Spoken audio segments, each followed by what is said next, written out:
तो आज इस वीडियो में हम जानने वाले हैं कि बेबी के साइड में जो एमनियोटिक तरल रहता है वो बनता किससे है और हमारे खान पान से उसका क्या रिश्ता है।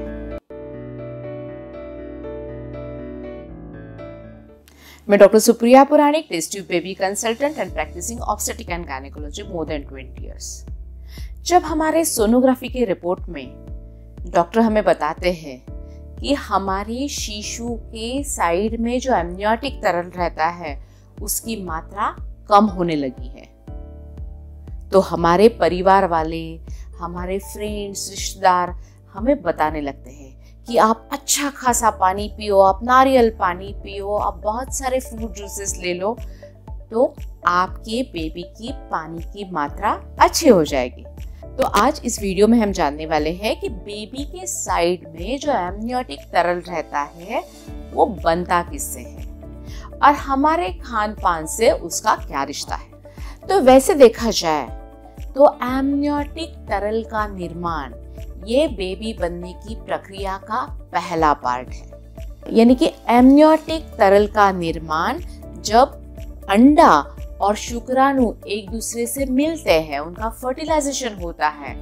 उसके बाद 12वें 13वें दिन से एमनियोटिक तरल का निर्माण होता है। और जब हमारी प्रेगनेंसी टेस्ट पॉजिटिव हो जाती है, जब हम सोनोग्राफी में हमारे बेबी को देखते हैं तो एक छोटा सा डॉट यानी कि सैक दिखाई देता है, और सैक यानी कि उसमें तरल पदार्थ रहता है, वो रहता है एमनियोटिक फ्लूइड।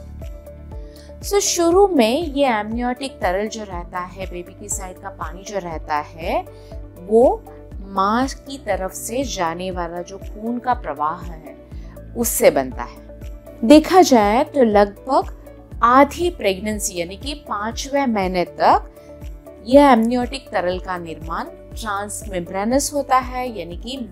अपनी माँ की तरफ से बेबी को जो खून पहुँचता है वो फिल्ट्रेट होके उसका एमनियोटिक तरल बनता है। लेकिन प्रेगनेंसी का दूसरा चरण है, यानी कि हाफ प्रेगनेंसी हो जाने के बाद 5वें 6ठे महीने के बाद जो एमनियोटिक तरल का निर्माण होता है वो आपको शायद मालूम नहीं है, क्योंकि आप सोच भी नहीं सकते उस सोर्सेस से ये एमनियोटिक तरल निर्माण होता है। जब बेबी बड़ा होने लगता है, बेबी का किडनी का कार्य अच्छा होने लगता है, तो बेबी हर रोज पेशाब करता है, और ये जो पेशाब होती है उससे एमनियोटिक तरल का निर्माण होने में बहुत ही मदद होती है। वैसे देखा जाए तो 1200 ml यूरिन का निर्माण होता है, और ये यूरिन का निर्माण और जब बेबी पेशाब करता है तो वो पेशाब एमनियोटिक तरल में मिल जाती है और एमनियोटिक तरल का फॉर्मेशन होता है। उसके साथ ही दूसरा महत्वपूर्ण सोर्स रहता है अपनी बेबी के फेफड़ों से जो सिक्रीशन निकल आती है, जो स्राव निकलते हैं, और वो भी स्राव लगभग 200 ml तक रहते हैं, और वो भी एमनियोटिक तरल में जाते हैं। इतनी मात्रा में रोज एमनियोटिक तरल हो रहा है क्योंकि बेबी पेशाब कर रहा है, फेफड़े के स्राव जा रहे हैं, बेबी के नाक और बेबी के मुंह से जो सिक्रीशंस होती है वो भी इनमें मिल जाती है। तो हमारे मन में एक प्रश्न उभरता है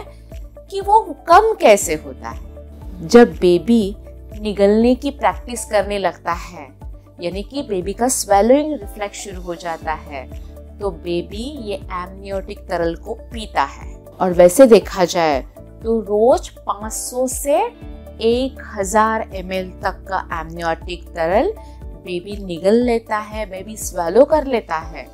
और इसके साथ ही जब बेबी तरल निगल लेता है, बेबी के फेफड़ों में तरल चला जाता है, बेबी के नाक में जाता है, बेबी के मुंह में जाता है, तो वहां से भी